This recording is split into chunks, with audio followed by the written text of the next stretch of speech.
আসসালামু আলাইকুম রহমতুল্লাহি ওবরাকাতু নাহমাদুহু ওয়া নুসাল্লি আলা রাসূলিহিল কারীম আম্মা বাদ। সুপ্রিয় শ্রোতা মণ্ডলী ও আমার প্রাণপ্রিয় শিক্ষার্থী বন্ধুরা, আপনাদের জানাচ্ছি আমাদের সাফিটাস চ্যানেলের পক্ষ থেকে অভিনন্দন ও শুভেচ্ছা। আশা করি আপনারা ভালো আছেন এবং আপনাদের মঙ্গল ও দীর্ঘায়ু কামনা করে শুরু করতে যাচ্ছি। বিসমিল্লাহির রহমানির রহিম। সুপ্রিয় আমার শিক্ষার্থী বন্ধুরা, যারা তোমরা আলিম পরীক্ষার্থী এবং যারা কামি মাদ্রাসার বিভিন্ন শ্রেণীতে আছো বন্ধুরা, যাদের ফরায়েজ মোনাসাকা অর্থাৎ সিরাজি কিতাব সিলেবাসভুক্ত, তাদের জন্য এই মোনাসাকা বা জমি বন্টন প্রক্রিয়া। এবং আমার প্রিয় মুসলিম বিরাদানে মিল্লাত, আপনারা যারা ওয়ারিশ জানতে চান যে কেউ মারা গেলে তার পরিত্যক্ত সম্পদ জীবিত কে কতটুকু পাবে, এই বন্টন জমি বন্টন প্রক্রিয়া সে বিষয়ে আমরা গুরুত্বপূর্ণ সমাধান দিতে যাচ্ছি। বন্ধুরা, প্রথম একটি ভিডিও, এই ভিডিওটি বারবার শুনলে আশা করি আমরা সঠিক সমাধান জানতে পারবো। এরকম বেশ কয়েকটি ভিডিও যদি আমরা পরস্পর শুনি তাহলে আশা করা যায় একটি ভালো ফলাফল পাওয়া যাবে, এ ব্যাপারে ভালো একটু জ্ঞান অর্জিত হবে বলে আমরা আশাবাদী। আমাদের এই চ্যানেলে একাধিক ভিডিও আমরা একের পর এক দিব, আশা করি আপনারা উপকৃত হবেন। এবার আসুন, মাতা রাজুলুন, এক ব্যক্তি মারা গেল, আন জাওজাতিন, তার স্ত্রীকে রেখে, ও বেনতিন, তার মেয়েকে রেখে, ও আবওয়াইনে, এবং তার পিতামাতাকে রেখে। সুম্মা মাতাতে জাওজাতু, অতবার স্ত্রী মারা গেল, আন বেনতিন, তার এক মেয়ে থাকলো, ও উম্মিন, তার মা থাকলো, ও ইবনাইনে, দুইটা পুত্র থাকলো। সুম্মা মাতাতিল ইবনু, এরপরে দুই পুত্রের এক পুত্র মারা গেল, আন আখিন, তার এক ভাই, ও উখতিন, এক বোন। ফাকাইফাত তাসহিহু ওয়াল মুনাসাকা, এইটার তাসহি এবং মোনাসাকা কি হবে? আমি বাংলাটা এখানে দিয়ে দিছি, এই বাংলাটাও দেখে নিতে হবে। কোন ব্যক্তি মারা গেল, আছে তার এক স্ত্রী, এক কন্যা ও পিতামাতা। অতঃপর স্ত্রী মারা গেল, আছে তার মাতা, মেয়ে বা ছেলে। অতঃপর এক ছেলে মারা গেল, আছে তার এক ভাই, এক বোন। এই মাসআলার সমাধান কি? বন্ধুরা, আমি ভিডিও সংক্ষিপ্তকরণের জন্য এখানে একটা স্ট্রাকচার দিয়ে দিয়েছি, কিন্তু এখন আমি অঙ্কটা করে দেখাবো। বন্ধুরা, এখানে দেখেন আমি একটা নাম লিখলাম মৃত আব্দুল্লাহ। কেন? যে মাতা রাজুলুন, এক ব্যক্তি মারা গেল, সেই ব্যক্তিটা কে এটা আপনার বাড়ির বংশের বা যে মারা গেছে তার নাম আপনি যে কোনো এটা দিতে পারবেন। আমরা মৃত আব্দুল্লাহ নাম দিলাম, এই আব্দুল্লাহ মারা গেল। এখন আব্দুল্লাহর আছে কে? স্ত্রী, স্ত্রীর নাম দিলাম আমেনা। এরকম আপনি যে কোনো যখন যে মারা যায় তার নামটা দিয়ে নেবেন। স্ত্রী আমেনা আছে, আর আছে তার মেয়ে, একটা মেয়ে বা কন্যা, নাম দিলাম ফাতেমা। আর পিতা মাতা আছে, পিতা হইলো হাশেম, মাতা হইলো জয়নাব, নাম দিলাম। এখন এই অঙ্কটা, আগে এই অঙ্কটা ধরেন যে কোনো ব্যক্তি মারা গেলে তার যদি স্ত্রী থাকে, পিতা মাতা থাকে, মেয়ে বা ছেলে মেয়ে, এই মেয়ে যদি থাকে, এই মাসালায় আসি, তাহলে এর সমাধান কি? আমরা জানি মৃত ব্যক্তির যদি মেয়ে বা কন্যা থাকে তাই স্ত্রী পায় 8 ভাগের 1 ভাগ এবং পিতা মাতা পায় 6 ভাগের 1 ভাগ। তাহলে এখানে দেখা যায় স্ত্রী পাইব 8 ভাগের 1 ভাগ আর পিতা মাতা পাইবেন ওনারা 6 ভাগের 1 ভাগ। তাই এই 6 আর 8 ভাগ দিতে গেলে মাসালা দিতে হয় 24 দিয়া। 24 দিয়া মাসালা দিলে স্ত্রী 8 ভাগের 1 ভাগ পাইলে 24 ভাগে পাইব 3 আর 24, সে পাবে 3। তাহলে আমাদের এখানে 3 দিতে হবে। এরপরে মেয়ে বা কন্যা এরা পায় অর্ধেক, একজন থাকলে অর্ধেক, আর 2 বা ততোধিক থাকলে পায় মেয়েরা 3 ভাগের 2 ভাগ। আর মেয়ের সাথে মানে মেয়ে বা কন্যার সাথে যদি এই পুত্র থাকে তাহলে দুইজনে মিললে হয় মেয়ে যা পাইবে তার ডবল ছেলে পাইবে, আসাবা। যাই হোক, মেয়ে এবার অর্ধেক পাবে 12, আর পিতা 6 ভাগের 1 ভাগ পাইব। তাই 6 ভাগের পাইলে এখানে পিতা পাইব 4, 4 6 24, 4, আর মাতাও পাবে 4। কিন্তু বন্ধুরা, এবার দেখুন আমি আব্দুল্লাহর সম্পদকে 24 ভাগ করলাম। এই 24 ভাগের এখানে 23 ভাগ গেছে, 12 13 14 15 16 17 18 19 20 21 22 23, 1 রয়ে গেছে।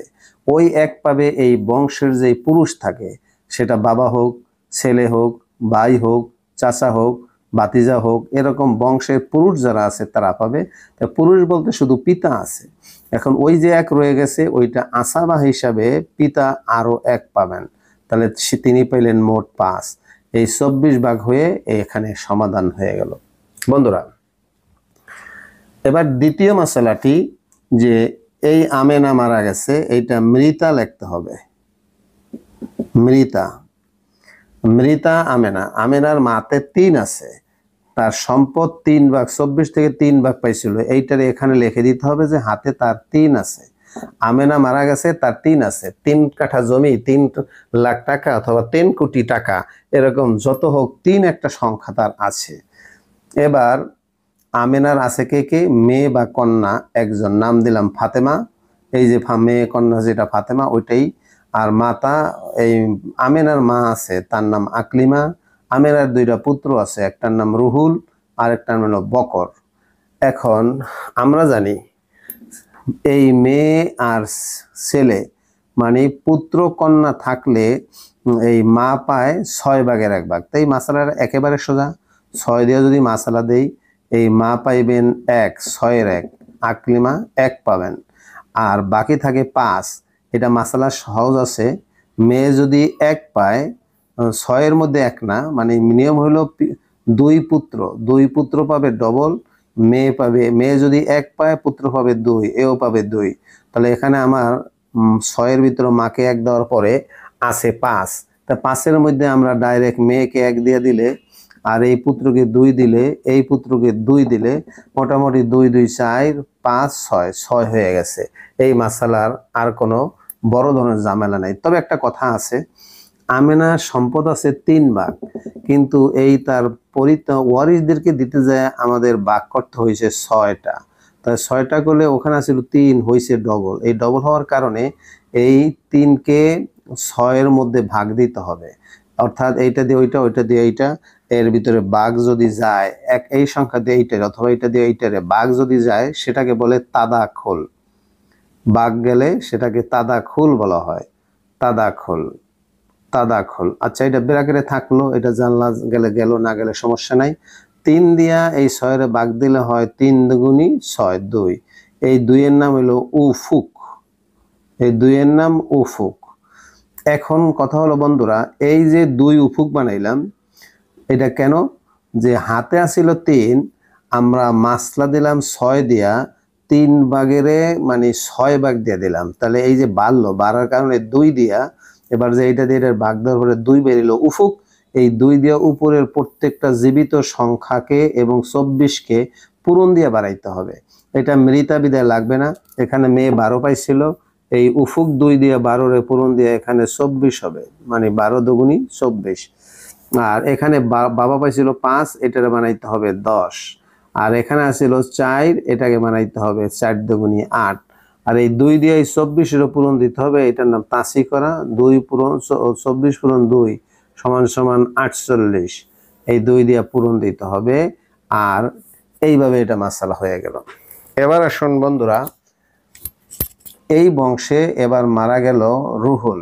এই 2 পুত্রের 1 পুত্র রুহুল মারা গেছে, এটাকে মৃত লিখতে হবে। মৃত, রুহুল মারা গেছে, কিন্তু রুহুলের হাতে আছে মাত্র 2 সম্পদ।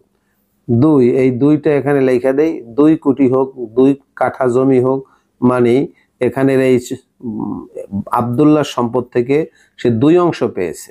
এই 2 অংশকে আমরা এবার হাতে তার 2 আছে, কিন্তু রুহুলের আছে কে কে? আছে বোন আর ভাই। বোন আর ভাইয়ের সূত্র হইল ছেলে মেয়ের মতো। ছেলে এবং মেয়ে যদি একসাথে থাকে, মেয়ে মানে কন্যা আর ছেলে মানে পুত্র, এই মেয়ে কন্যা একসাথে থাকলে এই মেয়ে যা পায় তার ডবল পায় পুত্র, ঠিক বোন যা পায় ডবল পায় তার ভাই। তাহলে এখানে 1 বোন আর 1 ভাই বিদায় মাসালা 3 দিয়ে দিলে, 3 ভাগ করলে সম্পদরে বোনে পায় 1, ভাই পায় 2। বন্ধুরা, এবার একটা সমস্যা, সমস্যাটা হলো আমার রুহুলের সম্পদ আছিল 2, কিন্তু তার সম্পদ বাড়াইয়া 3 দিয়া করা লাগছে। এই 3 দিয়া করার কারণে এবার এই 2 দিয়া 3-এরে যদি আমরা পূরণ ভাগ দেই যায় না। এটার বৈষম্য বিপরীত, এইটার নাম তাবায়ুন। এই শব্দটার নাম তাবায়ুন, যদি একটা একটার মধ্যে ভাগ না যায় সেটাকে তাবায়ুন বলা হয়। আপনারা একটু জেনে রাখেন আর ব্র্যাকেট দিয়ে ফালায় রাখেন, শিক্ষার্থী বন্ধুরা, কোনো সমস্যা নেই। এখন এরকম যদি হয় যে হাতে আছে 2, মাসার হলো 3, একটা একটার মধ্যে না গেলে এই 2 দিয়ে নিচের সংখ্যারে বাড়াইতে হবে, এই 3 দিয়ে উপরের সব সংখ্যাকে পূরণ দিয়ে বাড়াই দিতে হবে। এই 2 দিয়া এই 2 এর পূরণ দিলে 2 দুগুণী 4, এই 2 দিয়া 1 এর পূরণ দিলে 2 একে 2 বাড়াইতে হবে, কারণ এই 2 হাতে ছিল 2, মাসালা হয়েছে 3 দিয়া, এই বাড়ার কারণে এইটাও বাড়াই দিতে হবে, আর এই 3 দিয়ে উপরে সব বাড়াইতে হবে যারা জীবিত। তাহলে এখানে মেয়ে কন্যা 1 ছিল, এটাকে 3 দিয়ে পূরণ দিয়া 3 একে 3 বানাইতে হবে। এই মা ছিল 1, এইটাকে পূরণ দিয়া 3 একে 3 বানাইতে হবে। পুত্র, এটা মৃত, এটা লাগবে না। এখানে যেটা, এটা 3 দিয়ে পূরণ দিলে 3 দুগুণী 6 বানাইতে হবে। এখানে মৃত, এটা লাগবে না। এখানে 24, 3 দিয়ে পূরণ দিলে 3 24 72 বানাইতে হবে। আর এখানে আছে 10, হাসেম, পিতার হাসেমের আছে 10, এটা 3 দিয়ে পূরণ দিয়া এটা বানাইতে হবে 30। আর এটা 8 আছে, 3 দিয়ে পূরণ দিয়া 3 এটা 24। এবার এখানে এই মোনাসাকা মানে এটা সমাধান, এই 48-এরও আবার 3 দিয়ে পূরণ দিতে হবে, 3 দিয়ে পূরণ 144। এবার আব্দুল্লাহর সম্পদকে 144 ভাগ করলে এবার জীবিত যারা যারা আছে 72, এই ফাতেমা 72, হাশেমে 30, মাতায় 24 এবং এই মেয়ে ফাতেমা এখানে 30 72 পাইছে, এখানে আবার 3 পেয়েছে, আবার এই ফাতেমা এখানে 2 পেয়েছে। এরকম জীবিত যারা আছে এদের সংখ্যাগুলো এখানে লেখা দেখতে হবে যে এই 144 ভাগ করলে এটা হইল কিনা, তাহলে অঙ্কটা আমাদের ক্লিয়ার। এবার দেখা যায় এই জীবিত ফাতেমা আর এখানে 72, এই 72, এই ফাতেমা এখানে পাইছে 3, এই 3, আর এই এখানে রুহুল থেকে পাইছে 2, এই 2, মোট 77 পাইছে আমেনা মেয়ে। হাশেম, পিতা হাশেম পাইছে 30, এই 30। জয়নব পাইছে 24, এই 24। আকলিমা মাতা পাইছে 3, এই 3। আর 10 পাইছে বকর, এই যে বকরের এখানে হলো 6, বকরের এখানে 4, তাই 4 আর 6 10, এই 10, মোট 144। তো অঙ্ক মিলে গেল, উত্তর হবে 144। বন্ধুরা, এটা হলো মোনাসাকা। এই ভিডিওটি যদি আপনারা বারবার শোনেন এবং বোঝার চেষ্টা করেন, এবং একাধিক ভিডিও আমি দিয়ে আপনাদেরকে বুঝাবো। যদি আপনারা বুঝতে চান একটু মনোযোগ দিয়ে শোনেন, মোনাসাকা আলিম পরীক্ষার্থীদের জন্য সুবিধা হবে, এবং কামি মাদ্রাসায় যারা ফরায়েজ এবং সিরাজি কিতাবের অনুশীলন করেন তাদের জন্য এটা সুবিধা। আর মুসলিম মিল্লাত যারা আছেন, ব্রাদানে মিল্লাত, তাদের জন্য এই জমি বন্টন প্রক্রিয়ার মাসালাটা জেনে নেওয়া, এটাকে এলেমের রাজ্যের অর্ধেক বলা হয়েছে, জ্ঞানের অর্ধেক। বহু কিছু জানি কিন্তু এই ফরায়েজের মাসালা জানি না, তাহলে সে যেন এলেমের জগতের অর্ধেকই জানতে পারলো না। আমাদের সাথে থাকুন এবং অন্য বন্ধুবান্ধব মুসলমানের উপকারার্থে লাইক ও শেয়ার করার অনুরোধ থাকলো। সাবস্ক্রাইব করে সাথে থাকলে উপকৃত হবেন বলে আশা করি। খোদা হাফেজ। আমাদের সাপিটাস চ্যানেলের সাথে থাকার জন্য আপনাদের জানাচ্ছি শুভেচ্ছা ও অভিনন্দন। এটা দিনী শিক্ষা ও দিনের প্রচারণা মনে করে লাইক বা শেয়ার করে সওয়াবের অধিকারী হতে পারেন। বিশেষভাবে আমি অনুরোধ করে থাকি মেয়েদের ছবি বা কুরুচি সম্পন্ন কোনো ভিডিও শেয়ার করে গুনাহগার হবেন না, কারণ এটা সাইবারের মাধ্যমে পৃথিবীর কোটি কোটি মানুষের কাছে পৌঁছে যায়। নিঃসন্দেহে সকলের গুনাহের একটি অংশ আপনার আমল নামায় আসবে। আল্লাহ আমাদেরকে ক্ষমা করুক, আমিন।